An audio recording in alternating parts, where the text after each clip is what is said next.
Radio TV Phono Nut here, and we have a bit of an oddball record player today. This is a Melodian brand, and I can't find any indication whatsoever as to who made this. The only indication I can find of when it was possibly made is an April 1942 date stamp on the cartridge. And I've already started the amplifier recap process. Now here's what's a bit strange about this. If you look at the chassis, first of all, it looks like this chassis was originally meant for a radio. You see the two spots right here where IF transformers would have likely gone, and a tuning condenser would have likely gone here. And this unused socket has a space on it for a tube shield. That's most likely where the IF amplifier tube would have gone. It also appears that this chassis is copper plated, and then it was painted red.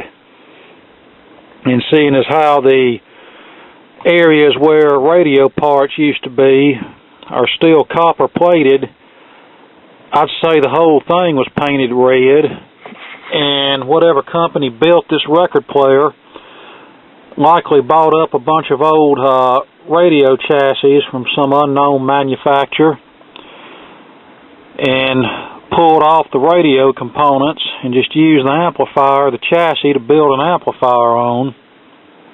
And I don't know why the whole thing was painted red. Maybe that was to signify that it was a discarded series of chassis that were no longer to be used for production. And then the record player company just bought them from some radio manufacturer and pulled off the radio parts, leaving the copper-plated portion showing here. I don't know what to make of this, but anyway, this is a 3-tube amplifier, 6X5, 6SQ7, and 6K6. When I opened this, I was really surprised to see a transformer-based amplifier and a portable record player.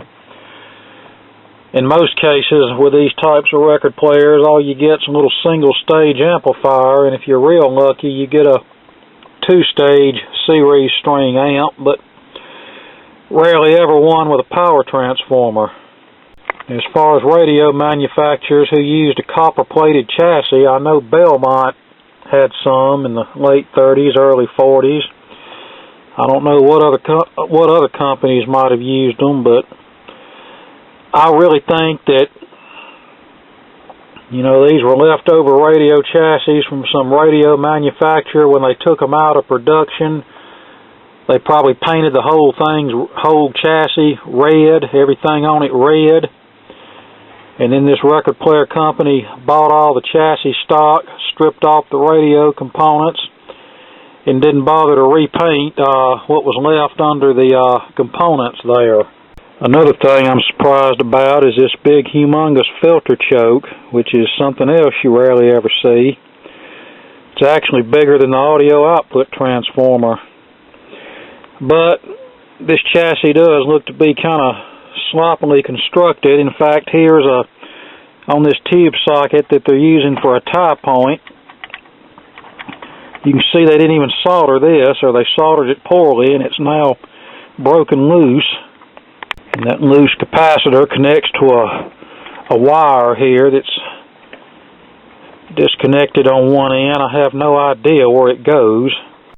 Here's the top side, typical heavy tracking tone arm with a crystal cartridge. This is our tone control switch and a off-on volume knob. There's something back here on the back with wires connected to it. I have no idea what this is. Maybe we'll find out once we get further into the overhaul. At least the flocking's in pretty good shape on the platter. Here's the power cord, cloth-covered cord, which was typical of stuff from the 30s. And you see all these old dog bone resistors, which is typical 1930s, early 40s design. And you see how a couple of these solder connections are made. They just wrapped them around there and blopped them on. Here's a not used terminal on this chassis where it looks like whatever was soldered to it, they just clipped it off and left the big blob there. So yeah, undoubtedly some back alley outfit bought up a bunch of junk and turned it into portable record players. You see, this terminal strip here was not even used for anything. You can see where something was soldered to it but clipped off. But I'm going to use it to ground our cathode bias resistor. They had it grounded over here, but I decided it would be better to ground it here, and we're going to put our cathode bypass capacitor here as well. I don't know, I know it was sometime in 1942 whenever all manufacturers of electronics were required to cease consumer electronics production and shift their efforts to making war goods. Like I said, I don't know exactly when in 42 that happened. I could go do the research, but I'm thinking it was somewhere around April or May. So if that was the case, this is one of the last. This was made right up at the tail end of consumer electronics production during World War II. And this could have been a case of whatever company built this was experiencing a shortage of material, so they were using whatever quote-unquote scraps that they could get their hands on from other manufacturers to build these record players. And on the subject of scraps, I know Motorola and Philco both, right there just around the time the consumer electronics manufacturing got cut off for the war effort, both companies had excess amounts of empty console radio cabinets and excess amounts of car radios. So instead of just scrapping all that, they modified the car radios for use on 110 volts and mounted them in the empty excess console radio cabinets. And yeah, I'd like to find one of those today. Okay, cathode bypass capacitor and resistor installed, and we cleaned this up a bit, which was a wrapped up blob just like this one is here. Only I think this one was a little worse, but we'll clean this one up too. And then see what all this is, and then change our filter capacitor out. Yeah, I'd like to thank you guys for leaving me these unused terminal tie points. It just makes a convenient place for me to put the new filter capacitors and not have to dig into my dwindling terminal strip stash. But yeah, it's obvious by unsoldering some of these connections, what they did was simply clipped off the components that they didn't need from the terminal strips here, and then just either laid the component that they did need on top of the terminal strip, or wrapped it around the terminal strip, or in some cases might have actually poked it through the hole in the terminal strip and didn't solder it. So yeah, this was definitely I feel like some back alley outfit, because the manufacturing process is very third-rate and amateurish. Okay, we have the amp fired up and it's working. Have 280 volts B+. Of course, the cartridge is dead as a doornail, but that's no surprise. I'm looking at this cloth power cord on the outside. It may look perfectly fine, but the outer sheathing can often hide some nasty stuff going on, like these inner conductors here with the insulation cracking on them. And you can see even down in there, as it enters the sheathing, we have cracked insulation. So that's why you always want to be very cautious of these cloth power cords. Even though they may look okay, they're often not okay. So we're going to replace this with a decent power cord. And once again, we're going blurry. It's still going blurry. Okay, that's a little better. But yeah, I don't like the way any of this is done. They just had, once again, they had a terminal strip where they just cut off the unneeded wires and components and left that on there, and just what I call blop soldered the AC power cord and transformer wire and all that on here. So we're going to clean that up and make it look a little better. And I found a sticker on this. I don't know how I missed this, but this sticker says tuned to 252 kilocycles. Now, I don't know if this was some kind of long wave receiver. I don't know whether 252 was the IF frequency. I know back then the IF frequency for a lot of superhets was all over the place. I know 262 was the common IF frequency for car radios, so I'm going to have to do a little research on this and see what this might have been originally. Okay, this is how the amp mounts in the case. You have a bottom shield that has two bolts with decorative heads on it that hold it in place. And then you slip the chassis over on top of that shield, and then you got a screw here, a screw here, and a screw here that you must tighten to secure the chassis. And obviously you need a short handle flat blade screwdriver to do this. Oh, shut up. Yeah, we got a little feedback happening here. That might subside with a good cartridge, but we may have to go back in the amplifier and do a little cap upgrade. There's a .0005 bypass cap in the plate of the first audio tube to ground. We may have to raise that value up a little bit. Alright, obviously the mechanism's running. It doesn't sound the best in the world, so it's going to need to be torn down and lubricated, and the automobile is going to need to be replaced. I did some looking, and of course 252 KC falls within the long wave band, and I feel like this chassis was originally part of a beacon receiver for navigation purposes for ships. And then, like I've already said a few times before, whoever built this record player probably got a heck of a deal on a bunch of that chassis inventory, so they just bought them up and packed them up and turned them into a phonograph amplifier. And of course, this was during World War II, and a lot of those parts was hard to find, so companies had to use whatever scraps they could get to build stuff, especially these little smaller companies. Alright, let's see what happens. I think we know, but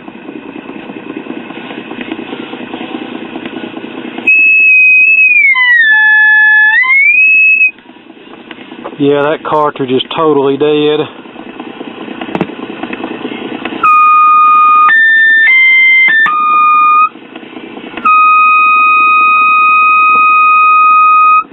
It's also cutting into the record too. Yeah, I'm sure the needle's bad, and the fact that this track's at about 90 grams doesn't help the situation either any. But yeah, I'm sure the needle's bad. I'm sure the rubber in the cartridge is shot, so there's your problem. Now, brings up something else. These tone arms, like I said, track at about 90 grams, and even whenever you remove the cartridge, it's still too heavy for a modern ceramic cartridge, and there's really no way to add a spring or counterbalance weight back here without the tone arm looking tacky, so that leaves us with one of two choices. Number one, replace the tone arm with a little bit better quality tone arm with a counterbalance spring and add a modern lightweight ceramic cartridge to that particular tone arm. Or two, send this cartridge off to West Tech Services for about $60 and have it rebuilt. And someone recently told me they contacted West Tech Services about rebuilding a cartridge, and they were currently closed because of the coronavirus. Alright, a static L26A, date stamped April 1942. And I think this is one of those pot metal cartridges, which means if I send it off, it's going to cost even more to rebuild, if they'll even rebuild it. So we may just be swapping this arm out for another one that I can put a modern ceramic cartridge in and it not track it up 10 pounds. Look at this audiophile grade tone arm wire that they're using. This is basically old stiff hookup wire. But yeah, the amp's working, but if I turn it up too loud, as you saw a minute ago or heard, so yeah, we're going to have to do a little modification to that to make it do a little better. But I've had enough of this thing for one day, and I think I'm going to go up and call it a day and see what I can find out about this cartridge. But I'm probably not going to have it rebuilt. I'm probably just going to find a period correct tone arm that's lighter tracking and just swap it out and be done. Okay, I found out what they are, what the chassis in that thing is. At one time it was actually a Wurlitzer impulse receiver for a wall box, and then obviously it was converted to a phonograph amplifier. But here's where two of them sold on eBay for yeah, you'll love this, $1,000.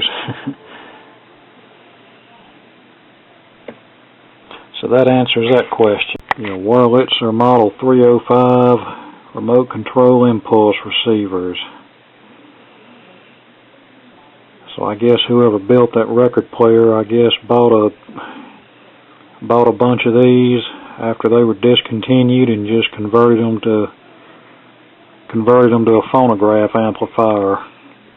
Okay, we're back apart, and I have the motor disconnected because I don't want it operating while I'm troubleshooting this little amplifier problem.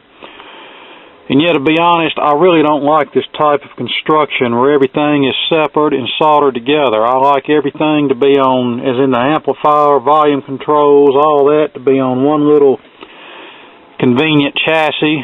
Not all this stuff here that's just soldered together. I wished it was plugged together. I can unplug it for easy service, but alright, let's plug it up. We're going to start jumping out some capacitors and get rid of that oscillation problem. Okay, one of the problems is this audio cable that's running from the volume control to the chassis. It's not shielded, and that's exactly the way they had it. You notice whenever I move it close to these other cables, it starts squealing. In pain, I might add. Okay, I'll replace that cable, or that wire rather, with a piece of shielded audio cable, and no more squeal.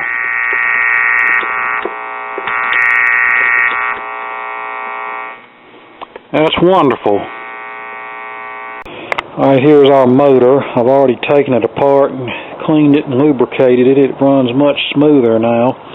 There was a date stamp right here, very faded, a yellow date stamp of May 1942, but that got rubbed off in the course of me cleaning the motor up. Here's the idler wheel. The rubber on it is just toast. There's no saving it. I could send this off and have it rebuilt, but that's just more money. So before we do that, I'm going to pull this old rubber off and put an O-ring on it and rough the O-ring up with sandpaper to where it'll have good gripping ability, and that ought to save me some money. If I'm going to have to spend $60 on a cartridge rebuild, I really don't want to add another $35 to it for an idler. Okay, there we go. O-rings in place, and that's a lot cheaper than a new idler wheel. In fact, I have an Emerson record player from about the same age as this one and uses the same idler wheel, and I replaced it with its original rubber tire with an O-ring, and it's been going just fine for the couple of years that I've had it. And then if the ring ever develops a notch in it, you can just replace it with another ring. Okay, we're pretty much back together because I'm at a stopping point until I get a good cartridge. Now this back here, all I know about is it's some kind of oddball connector that's attached in parallel with the cartridge, so I don't know what that's for, but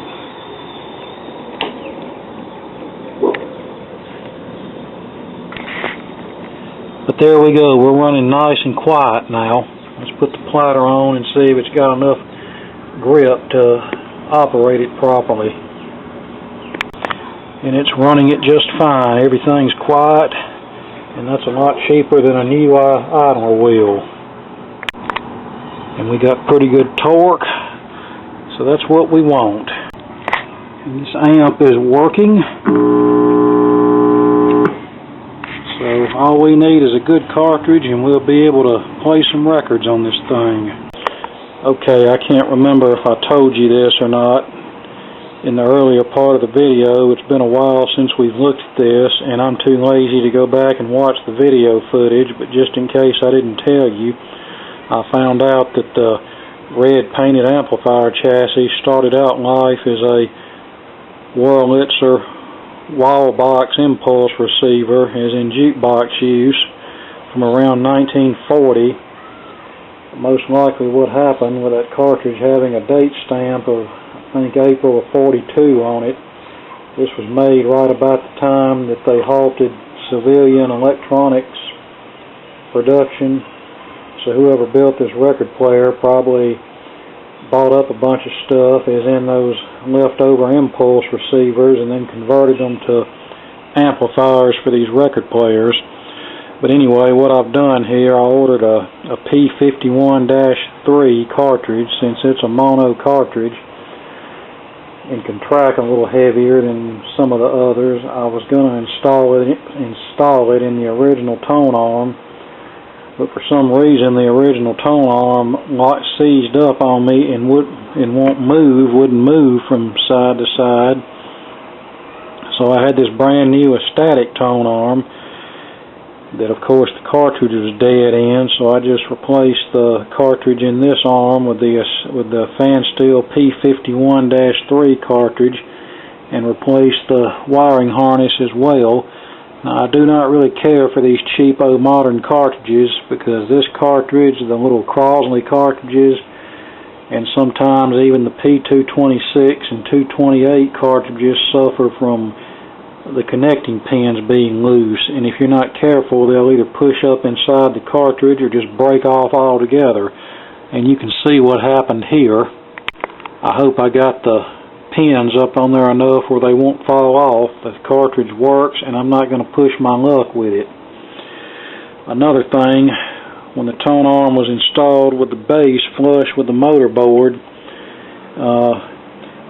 the rear end of the tone arm was down too low, so I had to put a washer and a nut under there to kind of raise it up a little bit.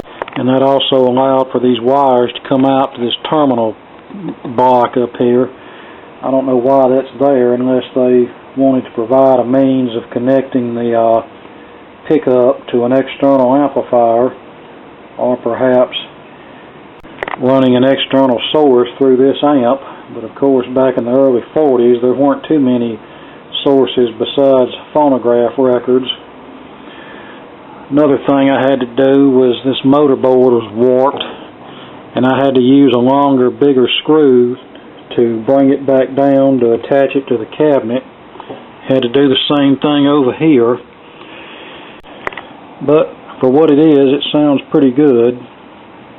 It's not in the greatest shape cosmetically. It's a little bit beat up, but this is something that's probably going to get sold, and I'm probably not going to ask much for it, just to get a little something out of it to try to recoup some of my investment and get rid of the thing.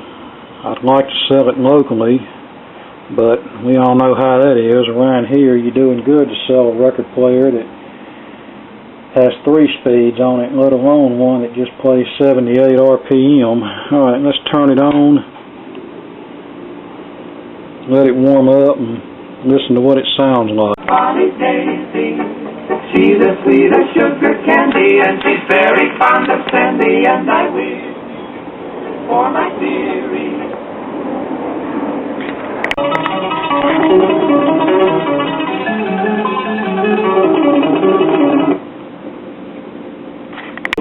Highways at the best. Alright.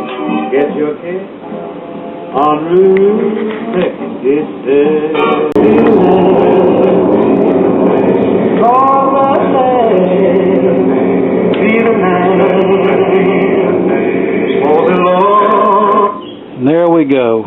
So that ought to about do it for this one.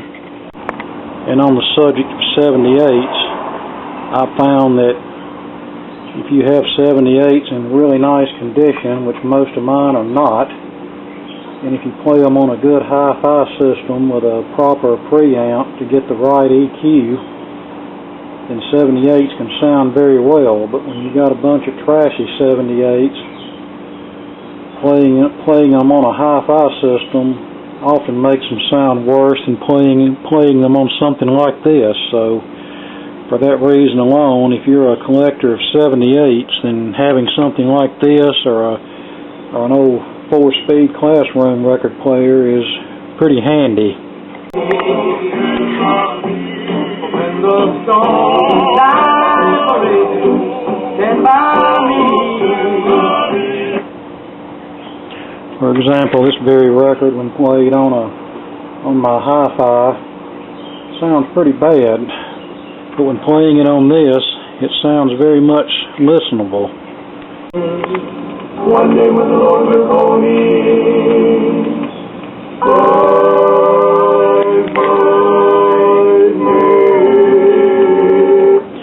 Alright, that's about all I got for this one.